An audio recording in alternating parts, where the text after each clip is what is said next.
This is the Italian game. The white bishop has just come to c4 after the knights have come out, right? So we all have played this. If you're an e4 player, you would have played this a lot. Most common opening at the beginner level is this one. Even at the top level, this is played a lot. Now, the important thing to understand is there are a lot of small variations in this Italian opening, which can affect our games if you're not thorough with it when you play tournaments. So after bishop c4, bishop c5 will lead the game to Giuoco Piano, right? Now, in this video, we'll first go through the main line a little bit, and then we will see the sender attack, which is a very popular choice amongst the club players. Once we understand that, then we're going to see what happens if you do not play bishop c5, if you play knight f6. Then we have to see options like d4, which is called the Scotch gambit, and knight g5, which is the fried liver. So there are some ideas which are practical in nature, which we have to understand. Small variations in move orders in the Italian. So let us start with the main line, and again we are going to look at it from black's viewpoint. Now the main move for white is c3 because white wants to go d4. So we will play knight f6. Right now, the main move, at least at the club level, is d4. And now they take, and we play bishop d4. Here, white has two options. One is the Greco.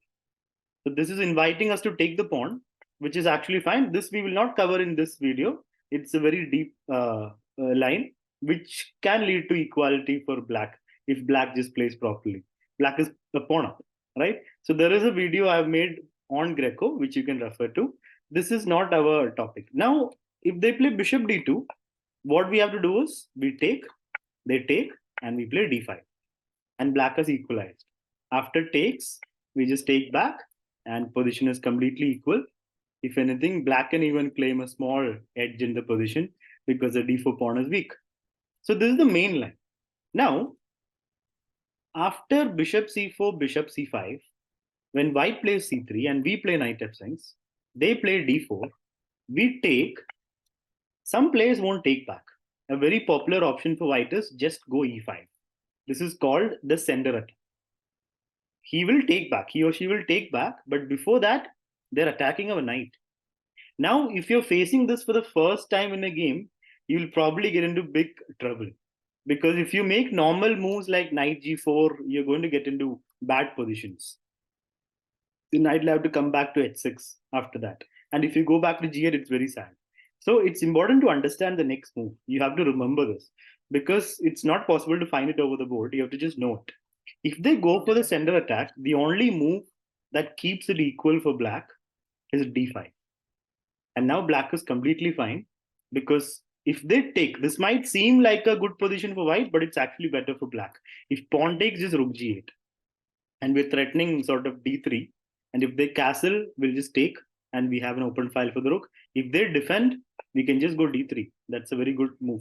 There is even a better move according to engine, queen f6, attacking the bishop, and then d3. So we have no problems in this position. So that is why in the sender attack, after takes e5, we have to play d5. White player will not take because then black is better. Seemingly good for white, but it's actually good for black. So white would play bishop b5. They just save their bishop. Now we will also save our knight. Knight e4. Now they will recapture the pawn, and we have to play bishop b4. Now the game is pretty much equal because they can go bishop d2 or knight d2, doesn't matter. Either way, we can take with the knight. They take back, and we castle. They castle, and we just play bishop d7, threatening knight takes pawn. A small trick in the position. And this position is completely fine for black because we're going to play f6 soon enough. So it shows 0.5, but the deeper it goes, the evaluation will be okay for black. So this is completely fine because the advanced pawn can be challenged easily. And we are threatening this right now. So they'll probably go back. Then we can also go to g4. So we'll not go deep into this, but it's important to understand that in the sender attack, you have to play d5. They save the bishop, we save the knight, they take, and we play bishop b4, and we are fine. Right? If they play bishop d2, we can take with the bishop. Engine actually prefers you to take with the bishop. Yeah, we can take with the bishop or with the knight. And that's fine. Now, having seen this, let's go back to the Italian game position. What I would recommend you to do is to not play bishop c5 Giuoco Piano. Play knight f6. That's what I usually do. Because now white has no option to play c3. If white plays c3, we'll just grab the pawn. And white will have a hard time getting this pawn back. To get the pawn back, they'll have to play moves like queen e2. I mean, they'll probably get the pawn, but we'll have a great position. d5, bishop b5, and we will not even give the pawn. f6, and we keep the pawn for ourselves. I mean, they can try to challenge our sender, but this is a firm setup. This is fine. So, c3 is not really an option. That's the main difference between knight f6 and bishop to c5. With bishop c5, c3 is definitely an option. With knight f6, c3 is not an option. Now, before you start playing knight f6, right, you have to understand two main opening ideas. One is the fried liver. Only if you thoroughly know how to deal with the fried liver should you play knight f6. Otherwise, don't go knight f6, play the Giuoco Piano. So, fried liver is actually fine for black. If white goes for this, it's a flashy opening attack, but black is completely fine. The engine says it's completely equal, which is a great win for black because in the opening, white doesn't edge, that's gone. Why? It's not that after d5 takes, don't take back. If you take back, it's lost. That we know, right? So we cannot take back. We play knight a5, basically sacrificing a pawn. We are allowing him to give a check and allowing him to exchange off the pawn, the extra pawn he has. So he is a firm pawn up. And now when the bishop goes back, where will the bishop go? If they go simply e2, we'll just play h6 and then e4. Position is great. So they'll usually go bishop d3 or queen f3, keeping a pin. So if they go bishop d3, the plan should be knight d5, attacking the knight. And then when the knight moves, we just play bishop out and then knight f4. So let me show you. Here knight d5, they'll go knight e4, let's say, or knight f3, doesn't matter. We can immediately play knight f4. And the position is good for us. Black is doing completely fine. Even though black is a pawn down, white's pieces are not developed properly. And there is very good initiative for black. Long-term potential attack on the king side. So I won a lot of games on the king side because of my opponents playing the fried liver attack. Now, the second thing to understand, as in second thing in the fried liver to understand is, instead of moving the bishop, if they play queen f3, now what? Now, there is a very nice move we should be playing here. It is bishop to e7. That's very important to play. So queen f3 is basically threatening this, but we're ignoring that by playing bishop e7. It's a double pawn sack. Today in my tournament, my opponent took, and that gave a very nice position to me. Even though 2 pawns down, the position is superb for black. We have ideas of rook c8, bishop c6, and then once the knight moves, pawn f5, h6. It becomes very good. White is again underdeveloped. So you can see black is better here already. So fried liver is not something to be scared about. We should be happy if our opponent plays a fried liver. That's only then you should be playing the knight f6 move. Otherwise, play bishop c5, Giuoco Piano. So let's say you go knight f6. So first thing to understand is the fried liver attack and how do we deal with it. So if you're thorough with that, play knight f6. There's one more thing. The second thing to understand is they can play d4. This is now transposing to the Scotch gambit. The main move here is just to take the d4 pawn. So today when my opponent played this, I was a little bit confused. Should I take here or should I take here? The correct thing to do is pawn takes d4. Now, if they play, so white has two options here. White can just castle, which will keep it as Scotch gambit. They can also play c3.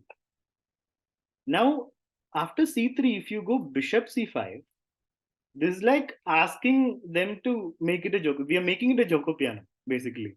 Remember, the same line happened in the Giuoco Piano when we discussed the Giuoco Piano. When we played bishop c4, bishop c5, they played c3, knight f6, d4, takes. Now they can take and make it a mainline Giuoco Piano, or they can go for the center attack. Instead, we should not play bishop c5. We can just take the second pawn. Now we are 2 pawns up. And if they just play normally, we'll play d5. And the position is great. We are up a pawn in the opening. So this is great for us. So they will not do that. They'll probably play queen b3, but they're still down a pawn. Now it's important to understand we should defend this properly. We have to play queen f6. Queen f6 is absolutely required. Don't be scared of bishop g5. It's never going to happen. Knight is there. And now let's say they castle. we can just play knight c5, kick that queen. That queen is too active. So once you kick the queen, knight can come back to e6, then we can develop and castle. This knight on e6 will also be, let's say after queen d1, you play knight e6. That knight will also be covering this square, so there's no bishop g5. So this will be slightly awkward, but we are up a pawn. We are right now up 2 pawns actually. We have 8 pawns, right? This pawn is almost hanging, but yeah, he can play rook e1, but we'll just play bishop e7, and now they can take the pawn. They still can't take. If they take, they will just take back. Yeah, they still can't take. If they take, we're 2 pawns up. So they'll have to accept that they're 2 pawns down and play on knight d2, and we can even do this. This is great, right? The position is great for black. Now don't keep grabbing pawns; we'll get in trouble. Probably castling is better here. But yeah, so that is the second thing to understand. After knight f6, they can go for the Scotch gambit, or they can go for the fried liver, or they can go for the quiet d3, which is what we're making them do basically. So let's say they go d4. One more thing to understand, after takes, instead of c3, white can play castles. Now, this is a fun line which I faced for the first time today in a tournament. We take the pawn. So one thing to keep in mind is, whenever you have d5 with you, don't be afraid to take the center pawn. Even if there's a pin, it's okay. That's our second pawn that we are taking, right? We're 2 pawns up. So now main line is they play rook e1. Attacking the knight, we have to play d5. Now white can just win one of the pawns back by playing bishop takes. When queen takes, knight c3. This knight's pinned, so they will get their piece back. So here the queen can move anywhere. H5, f5, sorry, not b5, a5. Any of these three squares are fine. Even d7 is fine. So I played queen f5 in my game. I would suggest that. Now they will take, and we play bishop e7 and we castle, and things are fine. In my game today, my opponent played bishop to g5. I just played f6. The game became a little complicated. She played queen h5, which is okay. Yeah, sorry, not queen h5. She played knight h4. I moved my queen, and now she played queen h4. Here I just played king d8, and here she blundered with knight g6, and the game went on.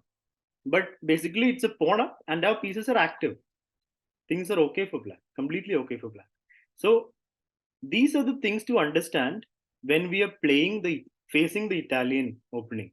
When opponent plays the Italian, we have to basically choose between the Giuoco Piano or knight f6. These are the two options you have basically as black.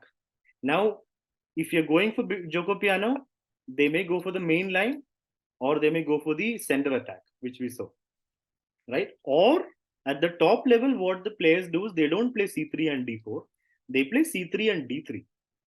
That's a Giuoco Pianissimo, the quietest game. So basically, like d3 or c3 doesn't matter. Knight f6 and d3, and then later after castles they will play knight d2, and then knight rook moves, knight f1, and then at the right moment they'll play d4. If e4 is defended properly, they'll play d4. And in those kind of slow games, black can reroute the knight to the king side. Black can play a5 if white is starting to push on the queen side. So black is completely fine there. It's going to be a long strategic game when white plays the Giuoco Pianissimo. And another thing to understand, after knight f, if you're choosing knight f6, you have to be ready with how to deal with fried liver. You should be happy to welcome the fried liver. And if they play the Scotch gambit also, you should be ready. Just takes, and then just takes. And d5, and looks complicated, that line. But if you go through it once, you should be able to deal with the complication without any problems. So these are the things to keep in mind and to go through before you prepare for a tournament. If you are an e5 player, if your opponent plays e4, if you're going to play e5, your Italian response should be completely foolproof. There should be no slip-ups in the opening.